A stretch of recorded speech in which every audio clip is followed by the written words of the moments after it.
Hey everybody, it's Charles from HumbleMechanic.com. Today I'm taking your questions on oil level senders, water leaks, brake wear, and more. This is episode 225 of the Humble Mechanic Podcast.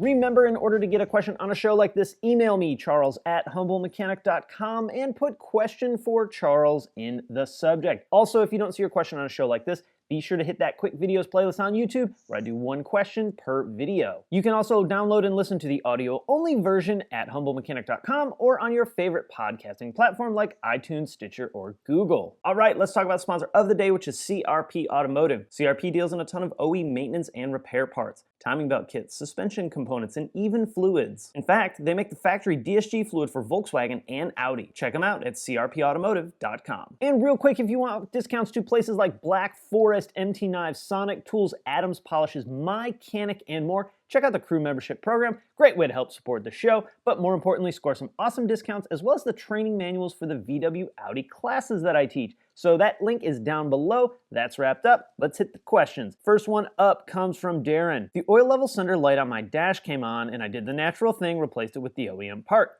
This did not fix the issue.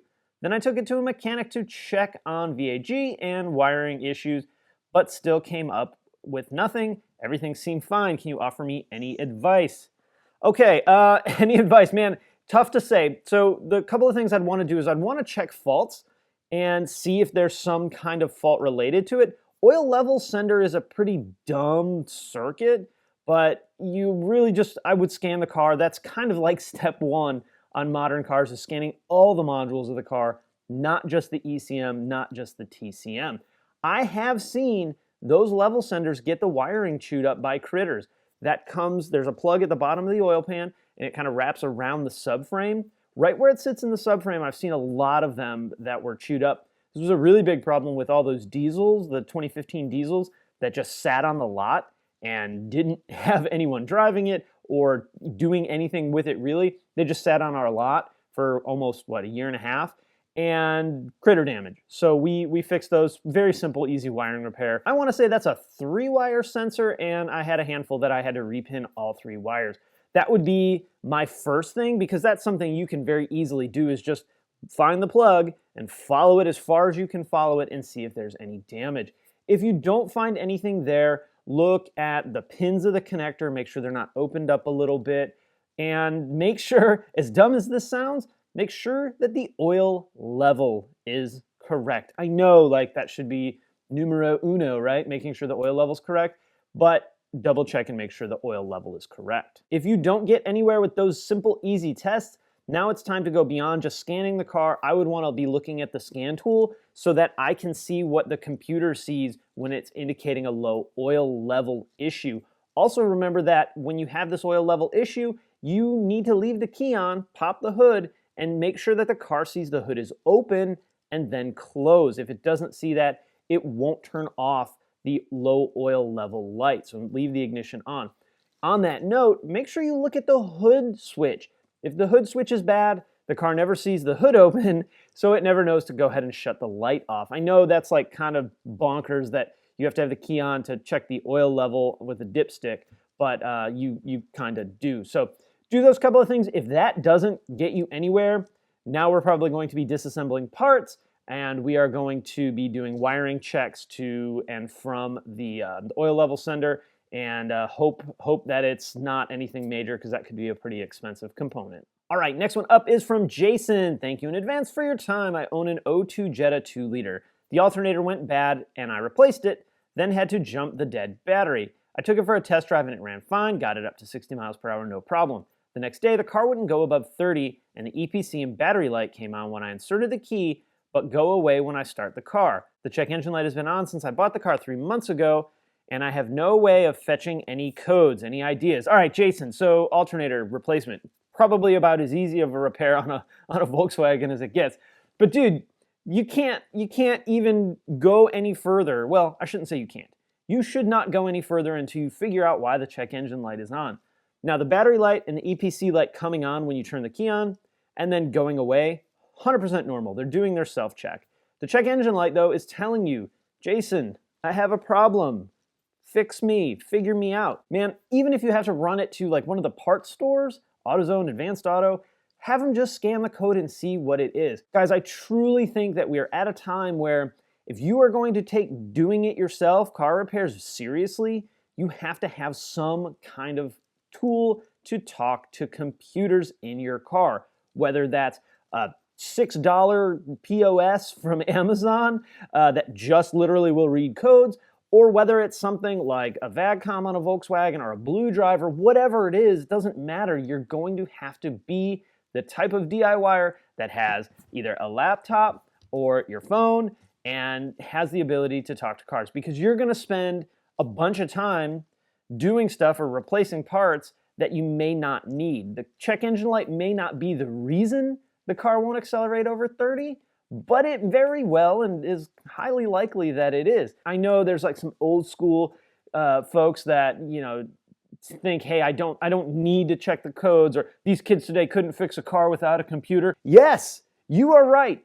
You have got to have computers in order to talk to cars. I was taking a weird rant turn, but you have got to have a computer to talk to your car in order to figure out what's going on. If you don't, you're simply wasting time. And Jason, I'm not picking on you. I'm really not. I just want you guys to understand that if you don't have some way to talk to the car, figure out how to talk to the car. Take it somewhere and have them scan the codes for free. Most parts stores do that. At least you'll have some information. Now, what can make it not accelerate over 30 miles per hour? A clogged catalytic converter, which would be very common, a failing cat anyway, it would be very common on this car, and I've seen several of them clogged. An issue with the throttle body could absolutely cause that. Beyond that, and like a clogged air filter, maybe a bad airflow meter or bad oxygen sensor, beyond that, there's not a ton that's going to cause that simply to not go past 30 miles per hour. It may be okay to 30 and then run poorly and have some other issues, but those are really the things that would cause it not to be able to go any faster, or like the intake boot is off or something like that. It's not as big of a problem on your 2-liter non-turbo as it would be on a turbocharged car. So dude, nurse it to the parts store, buy a $25 parts scanner, code scanner, something.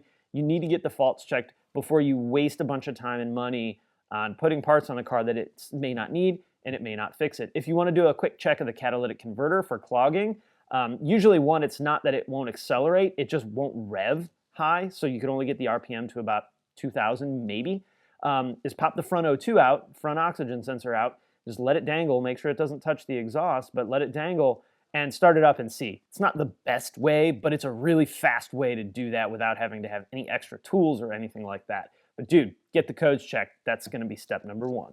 All right, next one up from John. Love the show. The wife drives a 2011 Tiguan, and we've had issues with it, I imagine. So after replacing the chain tensioner with the latest to prevent catastrophic valve bending, a few months later, the chain stretched and we bent all the valves anyway. My VW guy replaced the head. There's a kit out there for everything needed.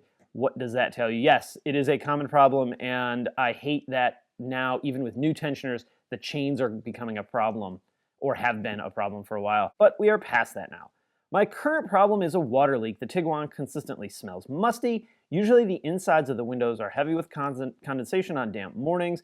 My first thought was sunroof drains, but my mechanic in North Carolina checked them and they're all clear. A few months ago, the carpet behind the driver's seat was damp, but I have not seen that since. Okay, so John, it's probably the sunroof.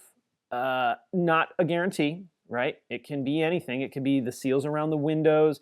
It could be the windshield. It could be the body seaming in that left front corner. I'm going to assume that most of your problem is coming from the left side, since that's the side you had standing water on.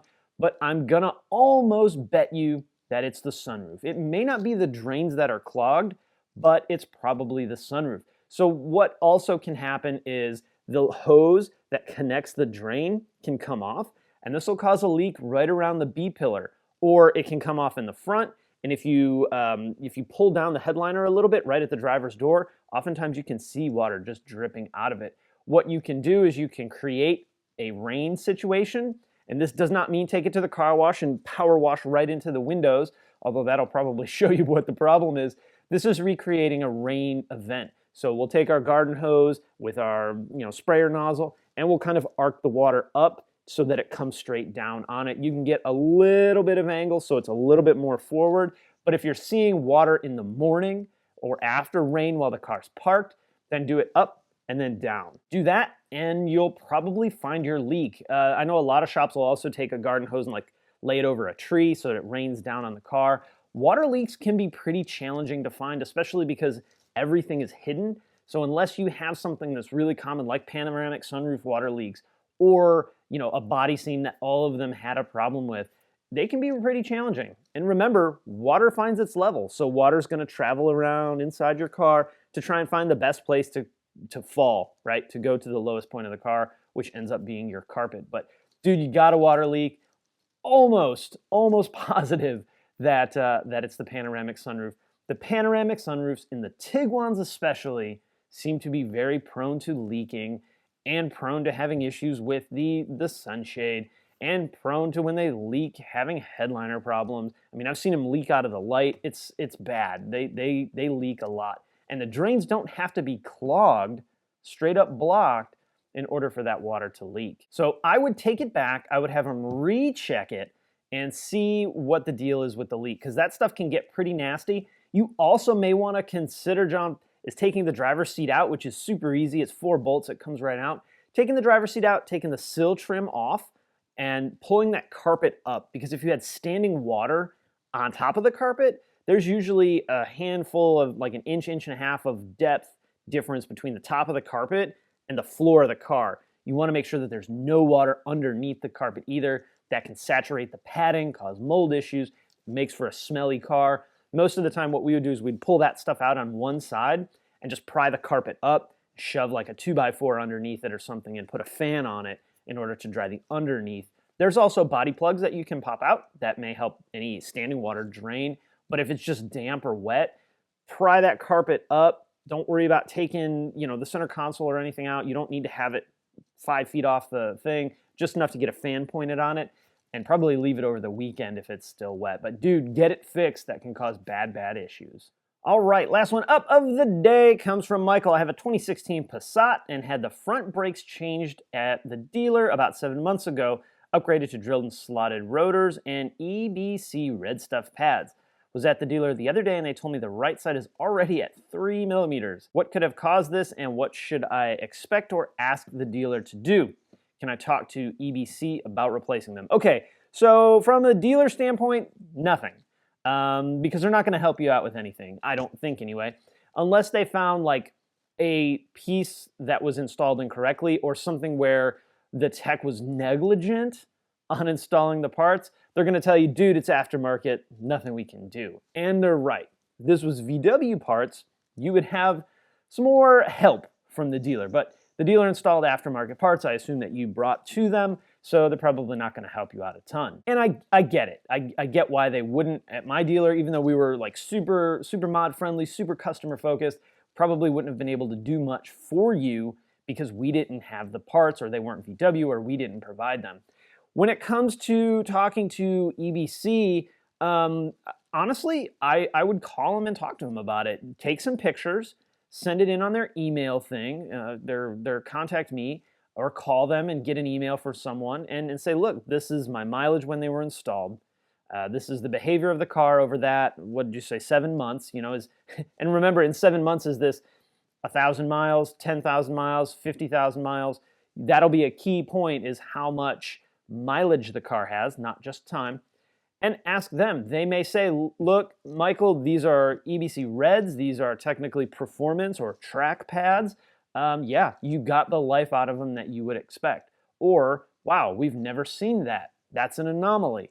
Send them to us and we will evaluate them. It could go either way, and the only way you're going to know is to have the conversation. I said the dealer's not going to help you at all, and as I think about that, I think it might be worth asking them what they think about it, since they've put their eyes on the issue. So maybe get a little more info from the dealer, but I still don't think that they're going to help you out very much. My conversation will be with EBC. They're going to want to know what kind of rotors, of course. Again, pictures as many as you can send them, comparing the brake pad life, or how much pad and friction material is actually left. Give them a call, talk to them about it, and don't expect them to do anything. I think is going to be key, unfortunately, but have the conversation, because maybe they will. Maybe they had a bad run of pads and they'll be happy to replace them, or maybe they'll say, hey, that's what they're for, their performance, nothing we're going to do about it. You know, I've seen a lot of issues with Passat brakes up front, not so much the pads wearing fast, but the rotors being very soft, causing noises. So, you know, the other side is maybe you got a caliper hung up. Is it one side? Is it both? Is it inboards on one side? Is it inboard on both? Is it outer on one side? Maybe there is an issue with the caliper. The problem you're going to run into is that this caliper issue was presented while the vehicle had aftermarket parts on it. So what the dealer's probably going to tell you to do is the dealer's probably going to tell you, let's put factory brakes on, right, pads and rotors, and evaluate it. Put however many miles you did on that in that 7 months, and come back and let us check it. And I know that's frustrating, but they're going to have to do that in order for them to be able to help you, because if they submit a claim, they send the brake pads, right? Because VW, if you're replacing a caliper, it's because you have an issue with it, so there's probably going to be a pad failure or a rotor failure, so they're gonna want the old parts, and then maybe they evaluate it and say, nah, this is not, this is aftermarket. Then the dealership is gonna have to pay for it, and they probably shouldn't have to pay for it. If it's a caliper issue, it should be VW. If it is an aftermarket pad failure or rotor issue, it should be the aftermarket company. If it's just the pads wore that way because that's how they wear, then unfortunately, it's on you. All right, guys, I'm gonna wrap it up there. Questions, comments, go down below. If you like the video, hit that thumbs up. Don't forget to subscribe right here on YouTube and over on the blog at HumbleMechanic.com or on iTunes Stitcher if you want the audio-only versions. Talked about the crew membership at the front. You also can check out the Patreon I set up or hit that Amazon link. And on most blog posts, I actually have a list of recommended tools. You can check that out. If you want more updates from things like the R32 or the GTI, which is sitting sadly on the other side of the camera, you can follow me on Facebook, Twitter, Instagram, and of course on Snapchat. All right, guys, thank you so much for watching or listening, and I will see you next time.